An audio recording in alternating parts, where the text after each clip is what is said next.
शर्मा जी के लड़के को छोड़ो और शर्मा जी के दही बल्ले खा के देखो यार, मजा आ जाएगा कसम से, उंगलियां चाटते रह जाओगे।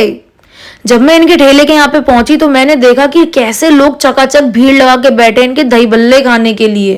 तो आप कब से लगा रहे हैं यहाँ पे?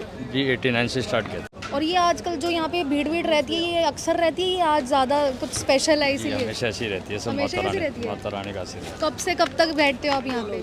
सुबह 10:30 बजे से शाम को 7 बजे। सास तो कभी बचते ही नहीं है जी, 5-6 बजे माल खत्म हो जाता है। 5-6 बजे तक खत्म हो जाता है। क्या मसाले क्या डालते हो आप यहाँ जी पे? ये तो मसाले का एक करामत है जी, वैसे चटनी का है जी, ये खजूर की चटनी होती है। खजूर की चटनी हाँ होती जी। है, तो घर शायद से बना के लेकर आते हो आप? हाँ जी, शायद किसी के पास नहीं होगी खजूर की चटनी।